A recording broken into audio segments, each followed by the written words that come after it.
Bijur actually ನಮ್ಮ ಹೊಳೆತೋಟ ಅಂದರೆ ನಮ್ಮ ಮಿಸ್ಸಸ್ ಮನೆ ಹತ್ತಿರ ಇದು.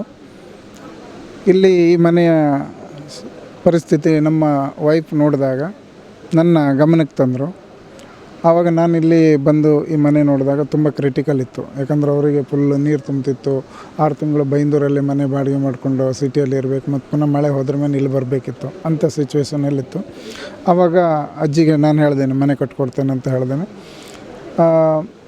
ಮನೆ ಸ್ವಲ್ಪ ಲೇಟ್ ಆಯಿತು. ಯಾಕಂದರೆ ಇಲ್ಲಿ ರೋಡ್ ಫೆಸಿಲಿಟಿ ಇಲ್ಲ, ನೀರೆಲ್ಲ ಇರೋದ್ರಿಂದ ಎಲ್ಲ ಹೊತ್ಕೊಂಡು ಬರಬೇಕಿತ್ತು.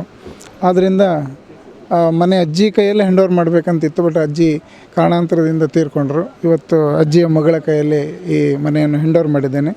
16ನೇ ಮನೆಯಾಗಿ ಇವತ್ತು ಉದ್ಘಾಟನೆಗೊಂಡಿದೆ. 17ನೇ ಮನೆಯಾಗಿ ಈಗ ಜನವರಿಯಲ್ಲಿ ಸಿರೂರಲ್ಲಿ ಉದ್ಘಾಟನೆಗೊಳ್ಳಲಿದೆ. ಅದಲ್ಲದೆ ಈಗ ಬಿಜೂರು ಶಾಲೆಯನ್ನು ದತ್ತು ತಗೊಂಡು ಆ ಶಾಲೆಯಲ್ಲಿ ಬೇಕಾದಂಥ ಎಲ್ಲ ಸೌಲಭ್ಯ, ಬಸ್ಸಿಂದ ಹಿಡಿದು ಬೇರೆ ಬೇರೆ ರೀತಿಯಾದ ಮಕ್ಕಳಿಗೆ ಯೂನಿಫಾರ್ಮು, ಬುಕ್ಸು, ಎಲ್ಲ ರೀತಿಯಾದಂಥ ಒಂದು 7 ಟೀಚರು ನಮ್ಮ ಸಂಸ್ಥೆಯಿಂದ ಕೊಟ್ಟು ಅವರ ಸ್ಯಾಲ್ರಿ ಎಲ್ಲ ನಮ್ಮ ಸಂಸ್ಥೆ ಬೇರ್ ಮಾಡ್ತಾಯಿದೆ. ಅದಲ್ಲದೆ ಬೈಂದೂರು ಭಾಗದಲ್ಲಿ ಬೇರೆ ಬೇರೆ ರೀತಿಯಾದಂಥ ಈಗ ಉದ್ಯಮ ಸ್ಟಾರ್ಟ್ ಮಾಡಿದ್ದೇನೆ. ಬೇರೆ ಬೇರೆ ರೀತಿಯಾದಂಥ ಚಾರಿಟಿ ಮಾಡಬೇಕಂತ ಮುಂದಿನ ದಿನ ಇದೆ. ಅದಲ್ಲದೆ ಎಷ್ಟೋ ಜನ ಈಗಲೂ ಸಹ ಮನೆ ಅಪ್ಲಿಕೇಶನ್ ತುಂಬ ಜನರದ್ದು ಬಂದು ಯಾರೇ ನಮ್ಮ ಕೈಯಲ್ಲಾದಂಥ ವರ್ಷಕ್ಕೆ 4 ಮನೆ ಅಂತ ಇದೆ. ಆ ಕಾನ್ಸೆಪ್ಟನ್ನು ಕಂಟಿನ್ಯೂ ಮಾಡಿಕೊಂಡು ಮುಂದೆ ದೇವರ ಅನುಗ್ರಹ ಇದ್ದರೆ ಇನ್ನೂ ಜಾಸ್ತಿ ಮಾಡಿಕೊಡುವಂಥ ಒಂದು ಕಾನ್ಸೆಪ್ಟ್ ಇದೆ. ಎಲ್ಲರ ಸಹಕಾರ ಇದ್ದರೆ ಮುಂದಿನ ದಿನ ಸಮಾಜ ಸೇವೆಯಲ್ಲಿ ಇನ್ನೂ ಜಾಸ್ತಿ ಮಾಡಬೇಕಂತ. ಬಡ ಕುಟುಂಬದಲ್ಲಿ ನಾವು ಒಂದು ಸಣ್ಣ ಮನೆಯಲ್ಲಿ ವಾಸವಾಗಿದ್ದಿತ್ತು. ಅವರು ಹೆಂಡತಿ ಮಾಲತಿ ಅವರಿಂದ ಇದು ಮಾಡಿ ಕೊಟ್ಟಿದ್ದರು. ಗೋವಿಂದಣ್ಣ ನಾನು ಅಷ್ಟಿಗೆ ಹೋದಾಗ ಬಂದು ನೋಡಿ ನಮ್ಮ ಅಮ್ಮನ ಪರಿಸ್ಥಿತಿಯನ್ನು ನೋಡಿ ಒಂದು ಒಳ್ಳೆಯ ಮನೆಯನ್ನು ಕಟ್ಕೊಟ್ಟಿದ್ದಾರೆ. ಇವತ್ತಿನ ದಿನದಲ್ಲಿ ನಾನು ಅವರಿಗೆ ಕೈ ಮುಗಿದು ಋಣಿಯಾಗಿ ಇರ್ತೀನಿ. ಅವರು ಮಾಡಿಕೊಟ್ಟಿದ್ದಾರೆ. ಅವ್ರು ನಾನು ಯಾವತ್ತೂ ನನ್ನ ಹಿಂದೆ ಇತ್ತು ಅಂತ ಹೇಳಿ ನಾನು ಬಯಸ್ತೇನೆ. ನಿನಗೆ ಯಾವ ರೀತಿ ಮನೆ ಬೇಕು ಆ ರೀತಿಯಲ್ಲಿ ಕಟ್ಕೋ ಅಂತ ಹೇಳಿ ಅವರು ಇದು ಮಾಡಿಕೊಟ್ಟಿದ್ದಾರೆ. ಅದೇ ರೀತಿಯಲ್ಲಿ ಇವತ್ತು ನನಗೆ ಮಾಡಿಕೊಟ್ಟಿದ್ದಾರೆ. ನಾನು ಅವ್ರು ಯಾವತ್ತು ಅವರ ಹೆಸರನ್ನು ಯಾವತ್ತೂ ನಾನು ಮರೆಯೋದಿಲ್ಲ. ಕೆಲಸ ಶುರುವಾಗಿ ಸುಮಾರು ಟೈಮ್ ಆಯಿತು. ಅಂದರೆ ಸ್ವಲ್ಪ ಜಾಸ್ತಿ ಇಲ್ಲ, ಕಾಲಾಂಶದಿಂದ ಅಲ್ಲಿ ಮಧ್ಯೆ ಸ್ವಲ್ಪ ನಿಂತೋಗಿದೆ. ಆಮೇಲೆ ಎಲ್ಲ ಸರಿಯಾಗಿ ಮಾಡಿಕೊಟ್ಟಿದ್ದಾರೆ. ನಿನಗೆ ಯಾವ ವ್ಯವಸ್ಥೆ ಬೇಕು ಅದೇ ಥರ ನಾನು ಮಾಡಿ ಕೊಡ್ತೀನಿ ಅಂತ ಅಣ್ಣ ಹೇಳಿದ್ದಾರೆ. ಇವತ್ತಿನ ದಿನ ಅದೇ ಥರ ಮಾಡಿ ನನಗೆ ಒಳ್ಳೆಯ ರೀತಿಯಿಂದ ಮನೆಯನ್ನು ಕೊಟ್ಟು ಗೃಹಪ್ರವೇಶ ಮಾಡಿಕೊಟ್ಟು ನನಗೂ ನನ್ನ ಅಕ್ಕನಿಗೂ ನೆರವಾಗಿ ಮಾಡಿಕೊಟ್ಟಿದ್ದಾರೆ. ಧನ್ಯವಾದವನ್ನು ಹೇಳುತ್ತಾ ಒಂದೆರಡು ಮಾತನ್ನು ಮುಗಿಸ್ತಾ ಇದ್ದೀನಿ. ಇವತ್ತು ಗೋವಿಂದ ಪೂಜಾರಿಯವರ ಬಗ್ಗೆ ಬಹಳಷ್ಟು ನುಡಿಗಳನ್ನು ಹೇಳಿದ್ದಾರೆ. ನಾನು ಹೇಳಲಿಕ್ಕೇನಿಲ್ಲ, ಯಾಕೆಂದರೆ ಅವರನ್ನು ಭಾಳ ಹತ್ತಿರದಿಂದ ನೋಡಿದ್ದೀನಿ. ನನ್ನ ಆಶ್ರಮ ಮತ್ತು ಅವರ ಆಫೀಸು ಬೆಂಗಳೂರಿನಲ್ಲಿ ಬರೀ 1 ಕಿಲೋಮೀಟ್ರು. ಆದರೂ ಸಹ ವರ್ಷಕ್ಕೊಂದ್ಸರಿ ಭೇಟಿ ಆಗೋಕ್ಕೆ ಆಗ್ತಾಯಿಲ್ಲ ನಮಗೆ, ಯಾಕಂದರೆ ಅವರು ಬಿಜಿ, ನಾನೇ ಬಿಜಿ. ಹಾಗಾಗಿ ಆ ಹೃದಯ ಶ್ರೀಮಂತಿಕೆಯನ್ನು ಇವತ್ತು ಎಲ್ಲರೂ ಎತ್ತಿ ಹೇಳಿದ್ದಾರೆ. ಆ ದೇವರಲ್ಲಿ ಪ್ರಾರ್ಥನೆ, ಇಂಥ ಮನೆಗಳನ್ನು ಸಾವಿರಾರು ಕಟ್ಟೋದಕ್ಕೆ ಅವರಿಗೆ ಆ ದೇವರು ಶಕ್ತಿ ಕೊಡಲಿ, ಇನ್ನು ನಿಮ್ಮೆಲ್ಲರ ಸಹಕಾರ ಇರಲಿ ಅಂತ ಆ ದೇವರಲ್ಲಿ ಪ್ರಾರ್ಥನೆ. ಹಾಗೆಯೇ ಇವತ್ತು ಬಿಜೂರು ಅಂತ ಗ್ರಾಮಕ್ಕೆ ಬಂದಿದ್ದೀವಿ. ಎಷ್ಟು ಖುಷಿ ಆಗ್ತದೆ ಅಂತಂದರೆ, ಈ ಒಂದು ನಮ್ಮ ಸಣ್ಣ ಗ್ರಾಮಕ್ಕೆ, ಕುಗ್ಗು ಗ್ರಾಮಕ್ಕೆ ಇವತ್ತು ಭೇಟಿ ಕೊಟ್ಟಿರ್ತಕ್ಕಂಥದ್ದು. ಯಾಕೆಂದರೆ ಅಮೇರಿಕಾ ಹೋಗ್ತೀವಿ, ದುಬೈ ಹೋಗ್ತೀವಿ, ಅಥವಾ ಮತ್ತೊಂದು ಕಡೆ ಹೋಗ್ತೀವಿ, ಆಲ್ ಇಂಡಿಯಾ ಓಡಾಡ್ತಿರ್ತೀವಿ, ಯಾವಾಗಲೂ ಓಡಾಡ್ತಿರ್ತೀವಿ. ಯಾಕೆಂದರೆ ಒಂದು ಕಡೆ ಇರಲ್ಲ ನಾನು. ಹಾಗಾಗಿ ಆದ್ದರಿಂದ ಇವತ್ತು ಈ ಕರಾವಳಿ ಅಂತಕ್ಕಂಥ ದೈವನಾಡು ಅಂತ ಏನಿದೆಯಲ್ಲ, ಇದಕ್ಕೆ ಭಾಳ ಪ್ರಶಸ್ತ ಇದೆ. ಯಾಕೆಂದರೆ ಯಾವುದೇ ದೇಶದಲ್ಲಿ ಹೋಗಲಿ ಅಲ್ಲಿ ಉಡುಪಿಯವರು ಇರ್ತಾರೆ. ಯಾವ ಊರು ಅಂದರೆ ಉಡುಪಿಯವರು. ನನಗೆ ಭಾಳ ಭಯ ಆಗ್ತದೆ. ಅಮೇರಿಕಾ ಅಂತ ಭಾಳ ದೊಡ್ಡ ದೇಶ, ನಾನು ಹೋಗಬೇಕು, ಅಲ್ಲಿ ಇರಬೇಕು ಅಂತಕ್ಕಂಥದ್ದನ್ನು ನೋಡೋಕೆ ಹೋದರೆ ಅಲ್ಲಿ ಕನ್ನಡದಲ್ಲೇ ಮಾತಾಡ್ತಾರೆ. ಯಾವ ಊರು ಅಂತಂದ್ರೆ ಮಂಗಳೂರು ಅಂತಾರೆ. ದುಬೈಯಲ್ಲಿ ಹೋದರೆ ಫಾರ್ಚುನರ್ ಗ್ರೂಪ್ಸ್ ಅಷ್ಟು ಎಲ್ಲ ಉಡುಪಿ ಮಂಗಳೂರಿನವ್ರದ್ದೇ. ಹಾಗಾಗಿ ನಮ್ಮ ಈ ಕರಾವಳಿ ಪ್ರದೇಶದಲ್ಲಿರ್ತಕ್ಕಂಥ ಜನರು ಯಾವತ್ತೂ ಅವರಿಗೆ ದರಿದ್ರ ಇಲ್ಲ. ಯಾಕೆ ದರಿದ್ರ ಇಲ್ಲ ಅಂತಂದರೆ, ದೈವನಾಡಿನಲ್ಲಿ ಬದುಕಿರ್ತಕ್ಕಂಥವ್ರು. ಅವರು 4-6 ಜನಕ್ಕೆ ಅನ್ನ ಕೊಟ್ಟಂಥವ್ರು. ಎಲ್ಲಿ ನೋಡ್ರಿ ಅವ್ರದ್ದೇ ಹೋಟ್ಲು. ಯಾವ ಕಾರ್ನರ್ ಬಿಲ್ಡಿಂಗ್ ಇದೆ ಅಂದರೆ ಮಂಗಳೂರು, ಉಡುಪಿ, ಮಂಗಳೂರಿನವರೇ. ಬೆಂಗಳೂರಿನಲ್ಲಿ ಎಲ್ಲಿಕ್ಕೆ ಯಾವರಪ್ಪ ನಿಮ್ಗೆ ಗೊತ್ತಾಗುತ್ತೆ ನಮಗೆ. ಇವರು ಕುಂದಾಪುರದವರು, ಇವ್ರು ಮತ್ತೊಂದವರು ಅಂತೇಳಿ. ಕ್ಯಾಟ್ರಿಂಗ್ ಇರ್ಬೋದು ಅಥವಾ ಮಾಡ್ತಕ್ಕಂಥ ಯಾವುದೇ ಬಿಸ್ನೆಸ್ ನೋಡಿದ್ರು ನಾವು ಅವರಲ್ಲಿ ಮುಂದಿರ್ತಾರೆ. ಹಾಗಾಗಿ ಈ ಕರಾವಳಿ ಪ್ರದೇಶದ ಈ ಬಂಧುಗಳಿಗೆ ಯಾವುದೇ ದರಿದ್ರ ಇಲ್ಲ ಅನ್ನೋದು ನಮ್ಗೆ ಗೊತ್ತಿದೆ. ಯಾಕೆಂದರೆ ಒಬ್ಬರು ಕಾಮತ್ರು ಹೇಳಿದರು, ಗುರುಗಳೇ ನಾವು ಹೋಟೆಲ್ ನಮ್ಮ ಪುರಾತನ ಕಾಲದಿಂದ ಇಟ್ಕೊಂಡು ಬಂದವರು ನಾವು ಅನ್ನ ಕೊಟ್ಟವರು ನಾವು ಫೇಲ್ ಆಗಲ್ಲ, ಲಾಸ್ ಆಗಲ್ವಾ ಕಾಮತ್ರಿ ಅಂತ ಕೇಳಿದ್ರೆ ಇಲ್ಲ ನಾವು ಲಾಸ್ ಆಗಲ್ಲ. ಯಾಕಂದ್ರೆ ನಾವು ಅನ್ನ ಕೊಟ್ಟವ್ರು ನಾವು ಹೆಂಗೆ ಫೇಲ್ ಆಗ್ತೀವಿ ಗುರುಗಳೇ? ನಾವು ಅನ್ನ ಕೊಟ್ಟವರು ನಾವು ಹೇಗೆ ಫೇಲ್ ಆಗ್ತೀವಿ? ಹಾಗಾಗಿ ಆಮೇಲೆ ಕಷ್ಟ ಅನ್ನೋದು ಏನಿದೆ ಅಂದರೆ ಇಲ್ಲೇ ನೋಡಿದ್ದು ನಾವು. ಹೇಗೆ ನೋಡಿದ್ದೀವಿ? ಬೆಳಗ್ಗೆ ಒಂದು ಕಾಫಿ ಕುಡಿದು ಬೆರಳೆ ನಾವು ಬೆರಳು ಅಂತಾರಲ್ಲ ಏನು ತುಂಬಿಕೊಂಡು ಆ ತಾಯಿಯಂದ್ರೆ ಹೊತ್ತಿಗೆ ಬರೋದನ್ನು ನೋಡಿದರೆ ನಾವು ಸುಮಾರು 20 ವರ್ಷದ ಹಿಂದೆನೇ ನೋಡಿದ್ವಿ. ಅದನ್ನು 20 ವರ್ಷದ ಹಿಂದೆ ನೋಡಿದ್ವಿ. ಬೆಳಗ್ಗೆ ಎದ್ದ ತಕ್ಷಣ ಈ ಭಾಗದ ಹೆಣ್ಣು ಮಕ್ಕಳು ಕಟ್ಟಿಗೆ ಥರದನ್ನು ನೋಡಿದ್ವಿ ನಾವು. ಅವ್ರು ಬೆಳಗ್ಗೆ ಟೀ ಒಂದೇ ಕುಡಿಯೋದು, ಆಮೇಲೆ 12 ಗಂಟೆಗೆ ಬಂದು ಗಂಜಿ ಕುಡಿಯೋದು. ನನಗೆ ಇಲ್ಲಿ ವಾಸ್ತವ ಗೊತ್ತಿದೆ, ನಾನು ಅಧ್ಯಯನ ಮಾಡಿದ್ದೀನಿ ಈ ಭಾಗದ್ದು. ಹಾಗಾಗಿ ಇಲ್ಲಿ ಬಹಳಷ್ಟು ಕಷ್ಟ ಇದೆ. ಹಾಗಾಗಿ ಅವರಿಗೆ ಬದುಕಿನ ಅರಿವು ಉಂಟು, ನಾವು ಹೇಗೆ ಬದುಕಬೇಕು. ಅವ್ರ ಮಕ್ಕಳು ಸಮೇತ ಇವತ್ತು ಕಳ್ಳರಲ್ಲ, ಯಾಕೆಂದ್ರೆ ಕಷ್ಟದಿಂದ ಬಂದಿರ್ತಕ್ಕಂಥ. ಅದನ್ನೇ ಸ್ವಲ್ಪ ಘಾಟಿಯಿಂದ ಮೇಲೆ ಹತ್ತಿದ್ರೆ ಅವರೆಲ್ಲ ನಿದ್ದೆ ಬಂದವರೇ. ಯಾಕೆಂದ್ರೆ ಅವರೆಲ್ಲ ಹೇಳೋದು 12 ಗಂಟೆ. ಮೊನ್ನೆ ಒಂದು ಬೆಂಗಳೂರಿನಲ್ಲಿ ಒಂದು ಮನೆಗೆ ಹೋಗಿದ್ದೆ. ಸಾಧಾರಣ ನನ್ನ ಜೊತೆಗಿರ್ತಕ್ಕಂಥ ಶಿಷ್ಯರು ಎಲ್ಲ 1000 ಕೊಟ್ಟಿದ್ದಾರೆ, ಯಾರು ಕಡಿಮೆ ಯಾರೂ ಇಲ್ಲ. ಎಷ್ಟು ಬಡಿಗೆ ಬರುತ್ತಂದ್ರೆ ಒಂದು 75 ಲಕ್ಷ ಬರುತ್ತೆ ಗುರುಗಳೇ, ಒಂದು 60 ಲಕ್ಷ ಬರುತ್ತೆ. ತುಂಬ ಚೀಪ್ ಸಣ್ಣ ಹೇಳ್ತಾರೆ ಅವರು. ನಾವು ಜೀವನ ನೀಡಿ ದುಡಿಯೋಕ್ಕಾಗಲ್ಲ ನಾವು. ಆದರೆ ನಾನು ಎಷ್ಟು ಬಾಡಿಗೆ ಬರುತ್ತೆ? ಮೊನ್ನೆ ಕಾನ್ಕಾರ್ಡ್ ಗ್ರೂಪಿಗೆ ಹೋಗಿದ್ದಾನೆ. ಕಾನ್ಕಾರ್ಡ್ ಗ್ರೂಪಲ್ಲಿ ಎಷ್ಟೊಂದು ಬಾಡಿಗೆ ಎಲ್ಲ ಎಷ್ಟು ಬರ್ತದೆ? ಇಲ್ಲ ಗುರುಗಳೇ, ಒಂದು 60-65 ಸಾವಿರ ಬರ್ತದೆ, 60 ಲಕ್ಷ ಬರುತ್ತೆ, 60-65 ಲಕ್ಷ. ಎಷ್ಟು ಚೀಪಾಗಿ, ಎಷ್ಟು ಚೆನ್ನದಾಗಿ ಹೇಳ್ತಾನೆ. ಏನು ನಿಮ್ಮ ಮಗ ಏನು ಮಾಡ್ತಾನೆ? ನೀವೇ ಹೇಳಬೇಕು ಗುರುಗಳೇ. ಬೆಳಗ್ಗೆ 12 ಗಂಟೆಗೆ ಹೇಳ್ತಾನೆ. ಅಲ್ಲ, ಮತ್ತೆ ಇಷ್ಟೆಲ್ಲ ಇಟ್ಕೊಂಡು ನೀವು 4 ಜನ ಕೆಲಸ ಕೊಡ್ಬೋದಲ್ಲ ಅಂತ ಕೇಳಿದಾಗ ಅಲ್ಲಿ ನಮ್ಮ ಬದುಕು ನಾವು ನೋಡ್ಕೊಂಡ್ರೆ ಸಾಕು ಗುರುಗಳೇ.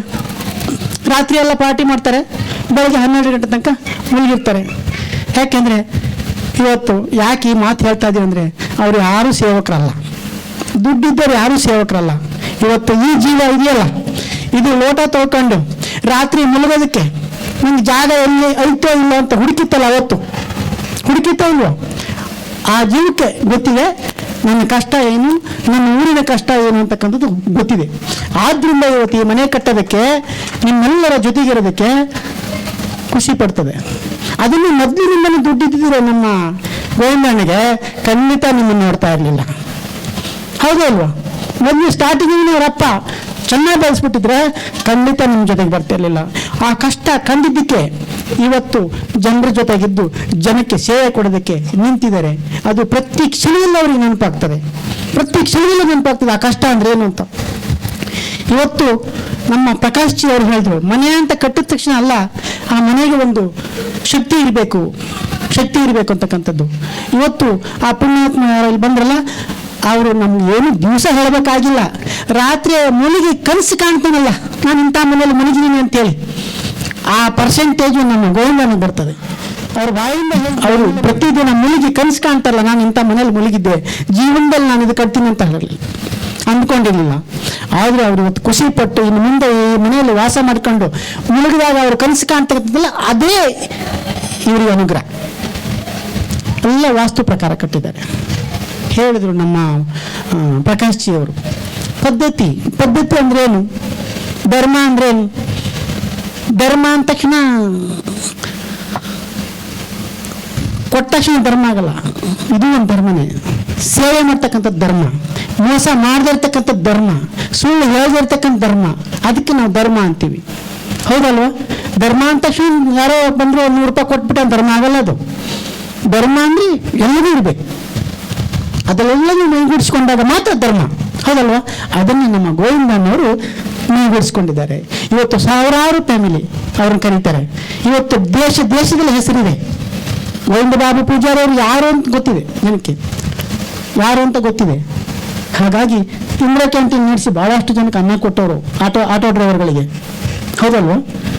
ನಮ್ಮ ಸುದ್ದಿ ನಮ್ಮ ಮಂಜುನಾಥ್ ಆಡಿಟರ್ ಹೇಳ್ತಾರೆ, ಭಾರಿ ಒಳ್ಳೆಯ ಮನುಷ್ಯ, ಅಲ್ಲಿಂದ ಬಂದು ಗುರುಗಳೇ ಇಲ್ಲಿ ಇಷ್ಟೆಲ್ಲ ಹೆಸರು. ಒಂದು ಅರ್ಧ ಗಂಟೆ ನಿಮ್ಮ ಬಗ್ಗೆ ಚರ್ಚೆ ಮಾಡಿದ್ವಿ. ಅವರು ಚೆನ್ನೈ ಗೌರ್ಮೆಂಟಲ್ಲಿ ಅವರು ಆಡಿಟರ್ ಇದ್ದಾರೆ, ಅವರು ಅಕೌಂಟಲ್ಲಿದ್ದಾರೆ, ಅವರು ಗೌರ್ಮೆಂಟಲ್ಲಿ.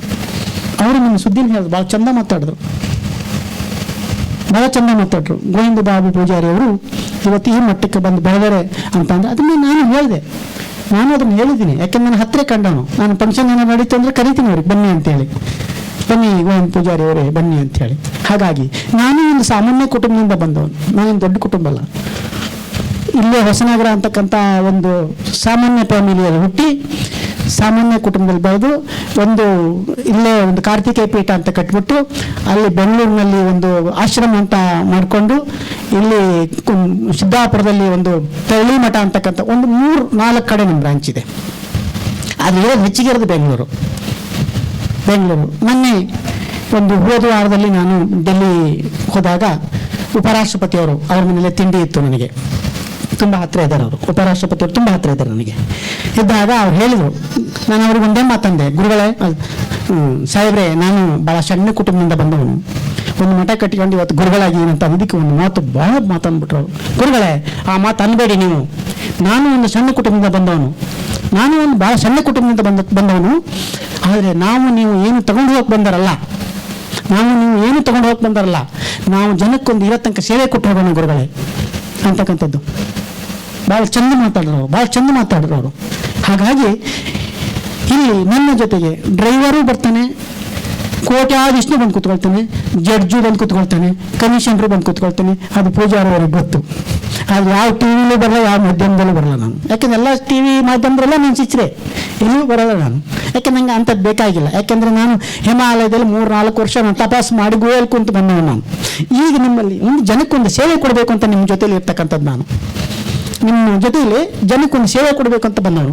ಹಾಗಾಗಿ ನಮ್ಮ ಪದ್ಧತಿಗಳು, ಕೆಲವೊಂದಿಷ್ಟು ಪದ್ಧತಿಗಳನ್ನ ನಾವು ಮಕ್ಕಳಿಗೂ ಕಲಿಸ್ಕೊಡ್ಬೇಕು. ನಮ್ಮಲ್ಲಿ ತಪ್ಪಾಗ್ತದೆ, ನಾವೆಲ್ಲ ಹೋಗ್ತಾ ಇದ್ದೀವಿ. ನಾವು ಇವತ್ತು ನಮ್ಮಲ್ಲಿ ದೈವ ಕಾರ್ಯಕ್ರಮಗಳನ್ನು ಮತ್ತು ಯಾವುದೋ ಒಂದು ಪೂಜಾ ಪುನಸ್ಕಾರಗಳನ್ನು ಮಾಡುವಾಗ ನಮ್ಮ ಮಕ್ಕಳಿಗೂ ಅದನ್ನು ತೋರಿಸ್ಕೊಡ್ಬೇಕು.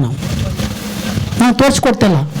ನಾವು ಪೂಜೆ ಮಾಡ್ತಾ ಇರುವಾಗ ನಮ್ಮ ಮಕ್ಕಳು ಎಲ್ಲ ಮೊಬೈಲ್ ಕಾಣ್ತಾ ಇರ್ತಾರೆ, ಅದನ್ನು ಕಾಣ್ತಾ ಇದೀವಿ. ಇವತ್ತು ನಾವು ಆ ಪದ್ಧತಿಗಳನ್ನು ನಾವು ಕಲಿಸ್ಬೇಕು ಮಕ್ಕಳಿಗೆ, ನಮ್ಮ ಸಂಸ್ಕಾರಗಳನ್ನು ಅವ್ರಿಗೆ ಹೇಳ್ಕೊಡ್ಬೇಕು.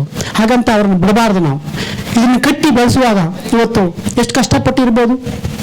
ಇವತ್ತು ಈ ಕರಾವಳಿ ನಾಡಿನಲ್ಲಿ ಯಕ್ಷಗಾನ ಅಂತಕ್ಕಂಥದ್ದು ಬಹಳ ಪವಿತ್ರವಾದ ಸಂಕೇತ. ಅದನ್ನು ಕಲಿತು ಎಷ್ಟು ಜನ ನಿಮ್ಮ ಎದುರುಗಡೆ ನಾಟ್ಯ ಮಾಡಿ ನಗಿಸಿ ಕುಣಿಸಿ, ಆದರೆ ಅವರು ಅಷ್ಟು ಸುಲಭ ಆಗಲಿಲ್ಲ ಅದು ಕಲಿಯುವಾಗ, ಬಹಳ ಕಷ್ಟ ಆಯಿತು. ಹಾಗಾಗಿ ಅಂಥ ಕಲೆಗಳನ್ನು, ಸಂಸ್ಕೃತಿಗಳನ್ನು ಖಂಡಿತವಾಗ ನಾವು ಮರಿಬಾರ್ದು. ಅದನ್ನು ನಾವು ಹಾಗೇನೆ ಮತ್ತೆ ಬೆಳೆಸ್ಕೊಂಡು ಹೋಗ್ಬೇಕು. ಹಾಗೆಯೇ ನಾವು ಯುವಕರು, ಆವಾಗಲೇ ನಾವು ಫಸ್ಟ್ ಚಿಕ್ಕದಾಗಲೇ ಹೇಳಿಲ್ಲ, ಅದು ಯಾರ ಜೊತೆ ಯುವಕರು ನೀವೆಲ್ಲ ಏನು ಮಾಡ್ತೀರಿ, ಬೆಂಗಳೂರಿನಲ್ಲಿ ಇದ್ದೀನಿ ಗುರುಗಳೇ, ಮತ್ತೊಂದಿದ್ದೀನಿ, ಮತ್ತೆಲ್ಲಿದ್ದೀನಿ ಅಂತ ಹೇಳಿದ್ರು. ಯುವಕರು ನೀವು ಹಾಗೆ, ನಿಮಗೂ ತಿಳಿಸೋದಷ್ಟೇ, ಈ ಉದ್ಧಾರ ಆಯಿತು. ಹೊರಗಡೆ ಹೋದವರು ನೀವು ಈ ನಮ್ಮ ಗೋವಿಂದಣ್ಣನ ಜೊತೆ ನಿಂತು ಸಾಕಾರ ಮಾಡಿ ನೀವು ಅವರ ಬದುಕನ್ನು ಕಲ್ತುಕೊಂಡು ನೀವು 4 ಜನಕ್ಕೆ ಸೇವೆ ಕೊಡ್ಬೇಕಿಲ್ಲಿ. ಗೋವಿಂದಣ್ಣ ವಯಸ್ಸಾದ್ಮೇಲೆ ಮತ್ತೆ ಯಾರು ಕೊಡ್ತಾರೆ ಇಲ್ಲಿ? ಅದು ನಿರಂತರ ಆಗಬೇಕು. ಅದು ಯಾರಿಂದ ಆಗಬೇಕು? ನಿಮ್ಮಂಥ ಯುವಕರಿಂದ ಆಗಬೇಕು. ಅದು ಹೌದಲ್ವಾ? ಗೋವಿಂದಣ್ಣ ಕೊಡ್ತಾರೆ ಬಿಡು ಅಂತ ಇವೆಲ್ಲ ತಿಳ್ಕೊಂಡ್ಬಿಟ್ಟು ಗೋವಿಂದಣ್ಣ ನಮಸ್ಕಾರ ಮಾಡ್ಬಿಟ್ಟು ಗೋವಿಂದಣ್ಣ ಚೆನ್ನಾಗಿದ್ದೀರ ಅಂತ ಹೇಳ್ಕೊಂಡು ಹೋಗಬಾರ್ದು.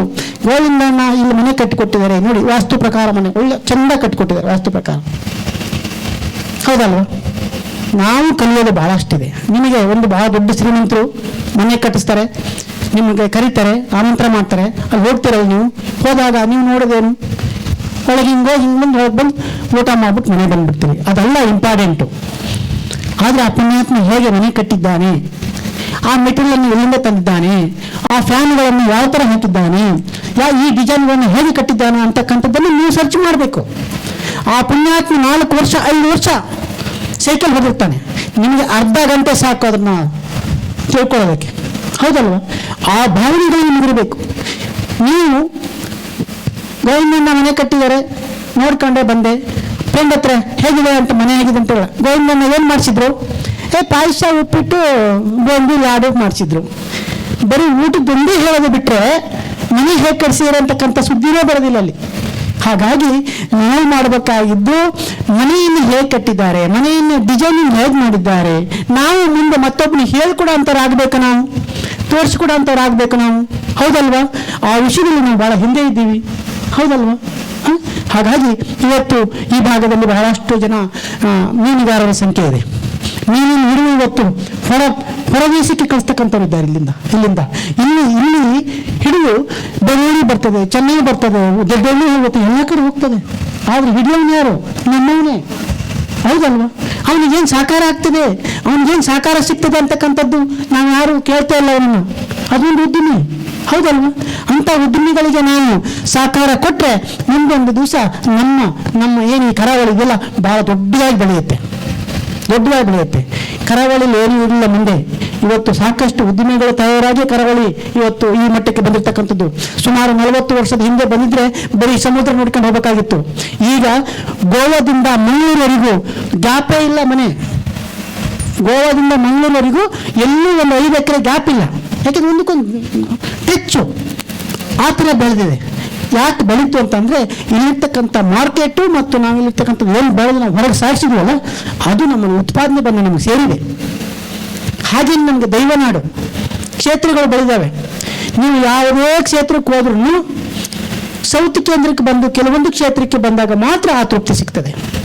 ಅದೆಲ್ಲ ಡೆಲ್ಲಿಯಲ್ಲಿ ಕೋಟಿ ಬಿರ್ಲಾ ಮಂದಿರ ಕಟ್ಟಿದ್ದಾರೆ, ಹೇಗಿದೆ ಎಂತಿದೆ ಅದರಲ್ಲಿ? ಎಂತಿಲ್ಲ ಅಲ್ಲಿ, ಬರೀ ಶೋ ಅಷ್ಟೇ. ಆದರೆ ನಮ್ಮ ಕರಾವಳಿ ನಾಡಿಗೆ ಬಂದು ಒಂದು ದೇವಸ್ಥಾನಕ್ಕೆ ಬಂದು ದರ್ಶನ ಮಾಡಿ ಹೋದಾಗ ಆ ತೃಪ್ತಿನೇ ಬೇರೆ ಆಗ್ತದೆ. ಇವತ್ತು ಅಮೆರಿಕದಲ್ಲಿ ದೊಡ್ಡದೊಂದು ಇದು ಕಟ್ಟಿದ್ದಾರೆ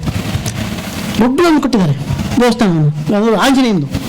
ಏನೂ ಇಲ್ಲ ಅಲ್ಲಿ, ಬರೀ ಬಣ್ಣ ಚಿತ್ರ ಅಷ್ಟೇ ನಾವು ನೋಡ್ಕೊಂಡು ಬರ್ಬೇಕಷ್ಟೇ. ಮತ್ತು ಅಲ್ಲಿ ಯಾವುದೇ ಒಂದು ಅಲ್ಲಿ ಆಕರ್ಷಣೆ ಇಲ್ಲ, ಶಕ್ತಿ ಇಲ್ಲ, ಮತ್ತೊಂದಿಲ್ಲ. ಅದು ನಮ್ಮಲ್ಲಿದೆ.